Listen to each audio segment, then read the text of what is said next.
Welcome back, advocates. This is Abby from Adventurous Advocates, and today we're having an amazing adventure at Animal Kingdom. We'll be watching the Lion King show to see if the Tumble Monkeys are back and what changes have been made since it reopened. We'll also be visiting Rafiki's Planet Watch, riding the train, and visiting the affection section. Several of you in the comments had asked me to go pet some goats and see what all's out there to interact with, and we're going to do just that today. So come on, let's have an adventure.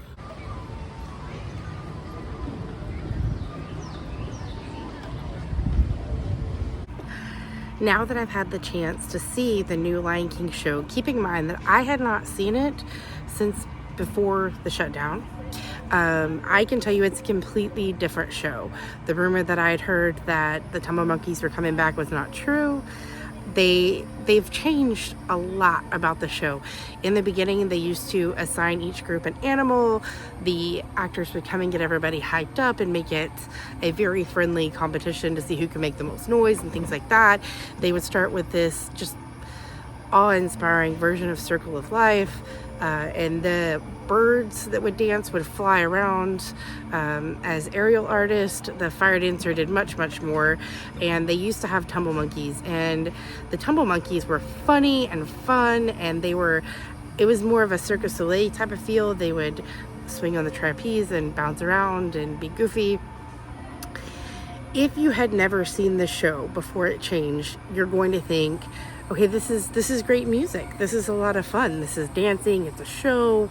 It's all the fun songs from The Lion King, and it is good. It is good. I do not think it is better than what we had, and I honestly look forward to the day when they put it back. I think if you're of the old school and you absolutely fell in love with the first show, then you see this one and you go, no, put it back now. But if you hadn't seen it, I think you will love it. For me, Lion King was always one of the first things I wanted to come see when I came to Animal Kingdom, and do when I came to Animal Kingdom. I think now it's going to be Nemo. It's not going to be the Lion King anymore. But that doesn't mean it's not good. That doesn't mean I won't want to see it. It's just not the same. So difference not always bad. And in this case, there are some very talented people singing it. Obviously, they put a lot of thought into how they could revamp it with a little less than what they had before, but still make it creative and fun and vibrant and musical. But that being said, it is different, and if you go in with that in mind, you're not going to be disappointed. But if you go in thinking of what you saw before shutdown, you're going to leave a little heavy-hearted. So anyway, that's what I have to say about that. Just past the safari is Rafiki's Planet Watch train, where you can take a train over to learn all about conservation efforts, Disney's care of their animals, interact in their affection center where you can pet a goat, a cow, a pig, and a sheep, and all sorts of other things like learning to draw with animators. Come on, let's have an adventure.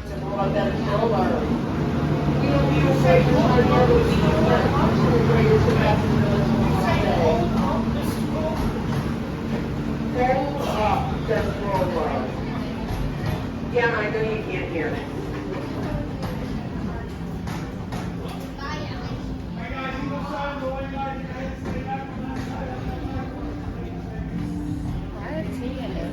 Steven, it is time. When you get off the train at Rafiki's, there is a really cute display with 2 bronze elephants that you can take pictures with.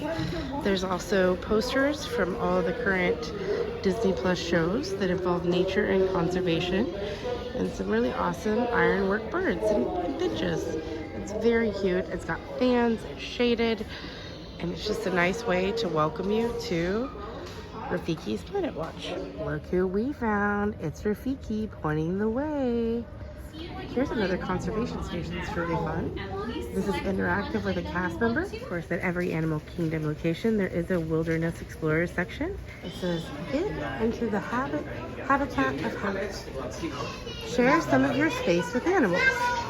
And it goes down and it tells you different ways that you can help facilitate creating healthy habitats in your home for animals. And it also talks about what animals need in their habitat and how you can help facilitate this. And a lot of this is stuff that you know, but may just not have thought about. But once you kind of take a look at it, you think that's pretty easy, and that would be beautiful to have some of those birds around, or to be able to provide animals some water that you didn't think about needing it. And I love how they also show you different levels that you can do. You don't have to be the large person. You don't have to be the person with the green thumb that can do all the things and have the pond. They also show you the small. But if you are the person who can do the green thumb in the pond, you should take a picture of your backyard and put it in my comment section, because I'm going to be massively impressed. I would love to be the big person, but I'm more of the medium. So anyway, I'm still super impressed if you're a big person. But either way, no matter what you do, you're helping the environment. We do have a nesting over there. What they do is you can find them over in Epcot. They've got the different nests that they can go into. They will lower them to clean them out every year, but also they'll check out the babies, they'll tag them, they'll see and make sure everybody's doing well. And again, they do that every single year. They have something going on conservation-wise, so pretty neat. That's awesome. Can people build purple martin habitats in their own home? Yes, you what can. Should they make them out of and not make them out of? So a lot of the times, if you can't, you can purchase these houses yourself online. Oh, that's awesome. So they come in, they will need bodies of water because they need to eat those bugs from them, and then different nesting material. I'm not sure on the exact nesting material, but if you look it up online, I'm sure you can probably find it. Very cool. Hey, I really appreciate you taking the time to talk to me today.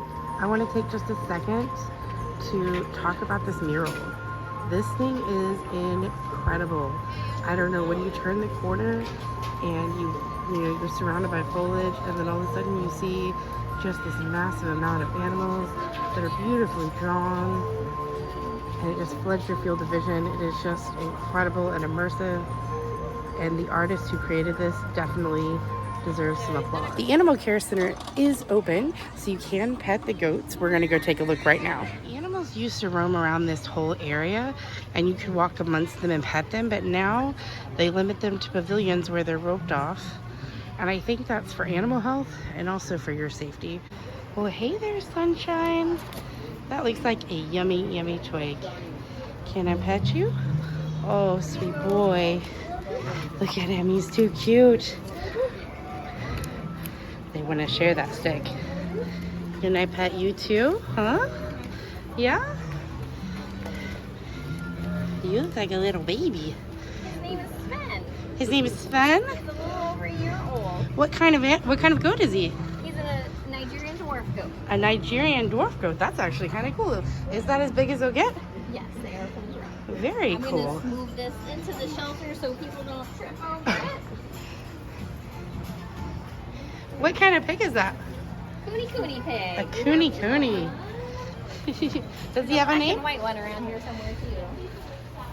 What's his name? Dottie.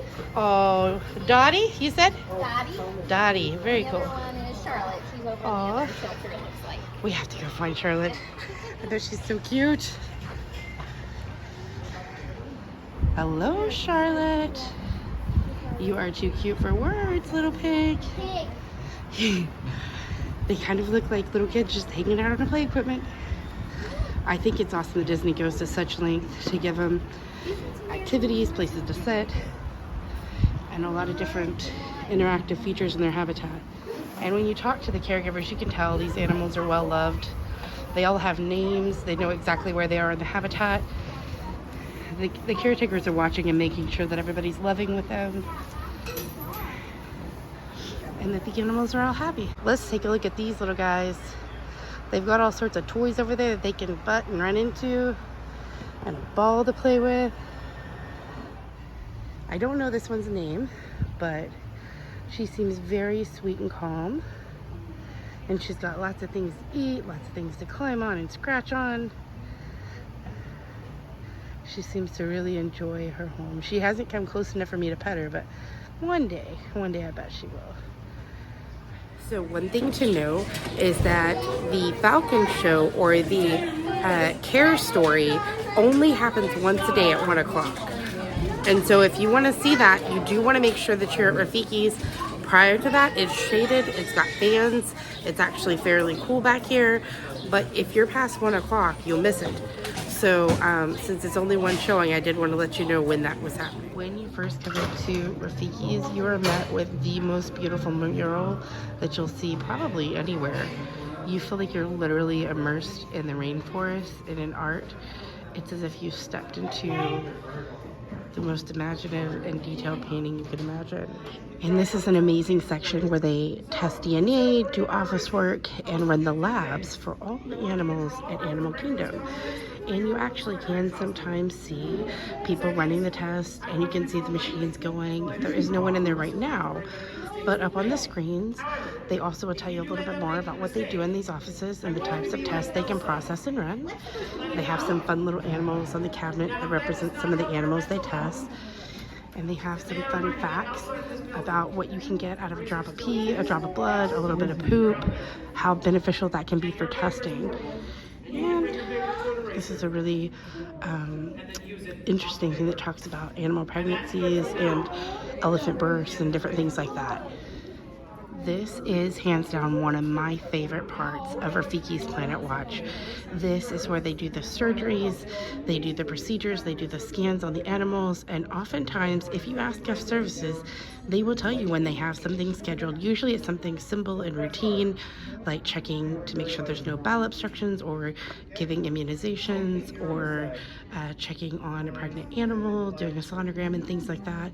But also, if there isn't anybody in here doing anything, you can check out the signs and they'll tell you little learning facts or show you examples of things that they have done in here at previous times. Also, it's important to note that National Geographic is filming various documentaries about the Animal Kingdom services, and they could be in here filming at any time. This is the Nutrition Center, and as you can see, a nutritionist is filling food bins for some of the animals right now. And they often have talks with the nutrition assistants where you can ask them questions, you can find out things about what they feed the animals, what they can't feed the animals, what's important to keep in mind for various types of animals' diets, and much more. So, hi! Can you tell me what you do as a nutrition assistant? Yeah, my whole job is preparing the diets for the animals here at Disney. I'm in charge of the animals here at Animal Kingdom Lodge, and over at Epcot, the aquarium we have over there, we actually make all the fish food in our kitchen as well. Oh, very cool. So Disney makes all its own food? For the most part, not 100%? We don't make the pellets. We get the fresh produce from the same warehouses that deliver all the human food to all the kitchens around the whole park. Yeah. Then we also get our pellets from a company called Missouri, so we outsource that. Very cool. All of our meat comes from different areas throughout the United States. All of it comes in frozen to us, but we do grow all of our own browse. We have about 95 acres backstage, and that is harvested for us 5 days a week, and we're able to send it out to the animal in bundles. That's really neat. Yeah. What is your favorite thing about being a nutrition assistant? I like being on the backside of things and learning what the animals do and do not like. So there's lots of little quirks that they have, some ways that they like to have their food cut for them or prepared. I think it's really interesting to be able to experience that side of animal care and knowing that this is preventative medicine and we're kind of like the starting point for their health. That is very cool. Hey, thanks for talking to me. Yeah. So this is the Amphibian Care and Testing Facility, and they have little things about all the different types of frogs and amphibians that they care for, the ones that are poisonous or venomous and those that are not. They also have some actual amphibians and various things in the tanks over here that they're looking after at the moment. For those of you who don't enjoy snakes, you may want to look away because this is the reptile section. So here they have the geckos, the snakes, the various examples of skulls and body structures. Ooh, there's a really good look at the close-up snake. Do you see it in there? It's camouflage, but it's all wrapped around that little piece of wood. See if you can see the one in there. I can see it. Can you see it? Alright, let's see. Let's see if we can find the one in here.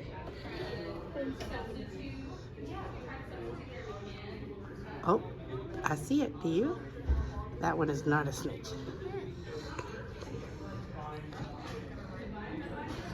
This is the invertebrate section. So this is the tree spiders and the Malaysian deadleaf mantis. And what's really interesting is back there, I don't know if you can see, they have a list of various types of invertebrates. They also have some facts about insect spiders and friends back there, and all the different animal little invertebrates that they're currently caring for. Disney also has a little conservation museum that you can go to in here. Let's check it out. Let's scroll up. This top has a quote about action and the importance of us all taking an active part in leaving the planet cleaner and better than when we found it.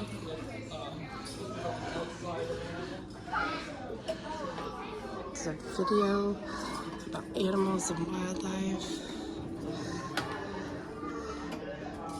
Some Jane Goodall information about the apes and animals that she cared for in her book.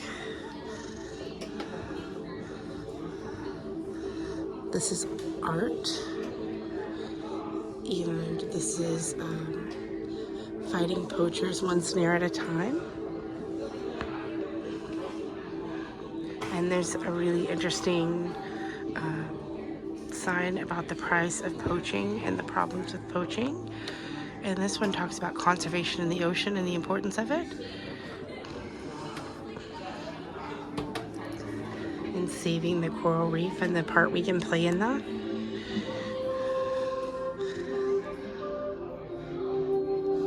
And there's some individuals creating some coral where it's kind of died off. They're artificially creating coral for new growth for fish to have habitats. And over here, we have a look at how turtles lay eggs and how our impact on the beach impacts the turtle nesting and egg hatching, and then also how our trash in the ocean is impacting the animals, because the sea turtles and various fish are eating them, and these are things that they've actually taken out of the stomach of animals. And it's very sad. So these are examples of eco-friendly and dissolvable plastics that are being made and manufactured that won't hurt the turtles in the environment. So it's great that people are starting to try to find alternatives to the plastics that are ending up in the intestines of animals. So, and there's a really amazing quote about keeping the air clean and the earth garbage free. I don't want to be disruptive to the class, so we're just going to show you this from back here. You get to actually sit with an animator, and they will teach you how to draw your favorite characters. All of these amazing individuals are just sitting in chairs and rows, and there is a screen right up there where they can see what the animator's doing. The animator's sitting up front and telling them instructions, and they can see on the screen how to draw, what to draw, that kind of thing. Pluto, yes, I heard someone say it. Yes, Pluto. Yes, Pluto is a bloodhound. Just like Copper is. But there are many other bloodhounds too, so look them up. Actually, there's a lot, so I think the animators really like bloodhounds. All right, next we're going to start drawing in his muzzle. That's going to come down here near the bottom. And we're going to start actually where the middle guideline touches the line where your eyes are sitting on. And we're just going to draw a little curve. Just a few things about riding Rafikis Train. You can take your ECV on, but they will make you back into an ECV slot. It's not that difficult, and if you go slow, they do help you. That works with electric wheelchairs, regular wheelchairs, and easy. Rafikis Train runs from 9 to 5:30. The last train to Rafikis leaves at 5:30. They will not leave you stranded. They tell you the last train back is at 6:30, but then they'll also tell you that they will not leave you there, that you might just have to wait an unreasonably long time if you wait past 6:30. So that's what we were told. ECVs and wheelchairs are not locked in, so prepare yourself to hang on because it is bumpy and it does rock and roll.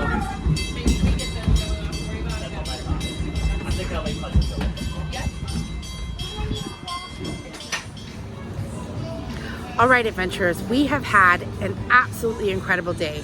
We've seen the Lion King show for the first time in a long time. We've learned about some conservation efforts and how we can help save our planet. We've also seen some incredible medical and life-saving efforts that Disney's taking to try to save not only the animals within their care, but the animals around the world. And we've learned how to draw with animators and what time and place they get that done. So if you would like to let me know what your favorite part of this video was it petting goats and sheep? Was it seeing all the different and cool ways that Disney's making purple martin houses? Or let me know if there's an adventure that we haven't taken that you would like us to take. Also drop that in the comment section too. So please right now go hit that like, subscribe, and notification bell so you don't miss any future adventures. If you haven't seen our previous adventures, go check it out. We went to the seas with Nemo and friends. We also watched the brand new Nemo show. And until next time, stay adventurous.